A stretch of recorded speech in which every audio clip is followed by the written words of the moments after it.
What's up, everybody? Karthik Subramaniam over at Avi Schools. Just was thinking about something here yesterday. One of my good friends called me and she was renting an apartment in downtown LA. Building was built in like the early 1900s, or an old building basically. And she goes, man, the rent is perfect. And the rent was about $4,200 a month. I know that's a lot of money, but for this area of downtown, it was actually quite reasonable. And I kind of had a conversation with her about maybe you want to buy a house, and she said, no, I just want to try living in downtown for a while before I buy a condo. So I said, no problem. So I came with her to look at the unit. Oh, the sickest unit ever. Hardwood floors, sub-zero appliances, 20-foot ceilings. I mean, beautiful. And she says, it's me, her, and the leasing agent. And she goes, you know what, I think I'm going to take it.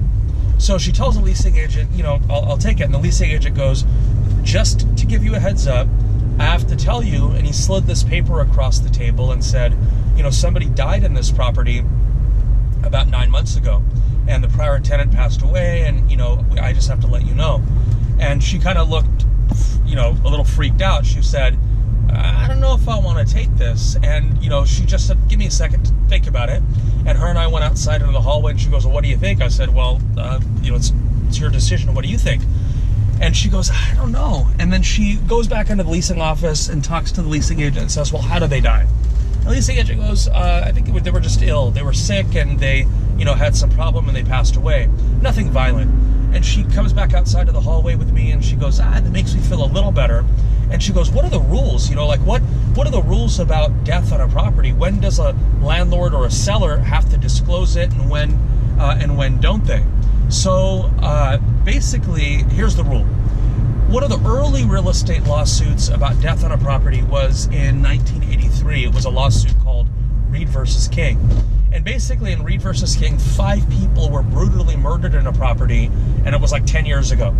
The agent and the seller didn't disclose the fact that 5 people were killed on a property to the buyer. Of course, the buyer buys the property. All the neighbors come out and say, hey, I can't believe you bought this house. You know what happened here 10 years ago, right? So the buyer freaks out in that case in the early 80s. Buyer sues the seller. Seller loses. But how often are 5 people killed on a property? Not so often. So we can't really learn a lot from Reed versus King, just because the odds of 5 people being killed in a home are pretty slim. So what are the rules today about death on a property? Well, the first rule is, and this is the Civil Code, if you want to look this up, it's a Civil Code section 1710.2. Basically it implies anyway, that if somebody has died on a property within the last 3 years in California, you have to disclose the fact that they died. Now, this applies to sales of real estate as well as apartments, which is why this leasing agent disclosed to my friend that somebody had died in the property. So 3 years, you got to volunteer it. Beyond 3 years, you don't necessarily have to volunteer it, but you have to disclose it if the buyer asks. So if the buyer makes a direct inquiry regarding death on a property, even if it was beyond 3 years, you'd have to disclose it. Because clearly, if I am taking the time to ask whether or not someone died on the property, it's material to me, and you would then have to disclose it if you know or should know of the death. The third rule about death on a property relates to deaths due to an HIV or AIDS related complication.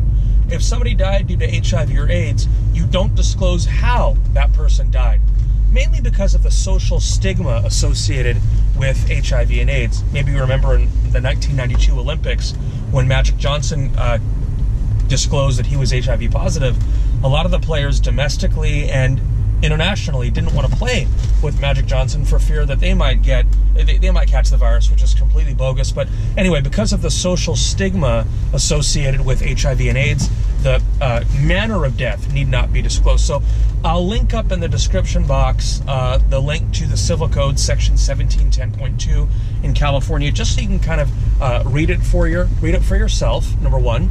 And number two, my friend did get the apartment. She said, it's all good. It was a good deal, and she's not so superstitious, so she ended up taking the apartment. But I wanted to take this opportunity to share with you the rules regarding death disclosures in California. And again, these are going to vary state by state. So some states may make a distinction between violent deaths and non-violent deaths. Some states may say, it's a 5-year rule or whatever. But Those are the rules in California. 3 years, got to volunteer it. Beyond 3 years if they ask, and HIV and AIDS disclosures are not done in California. Perfect timing. I am back at the office here after lunch. I'll chat with you guys soon. As always, if you're interested in taking real estate classes, the information's at the bottom of the screen. We'll talk to you guys soon. Bye.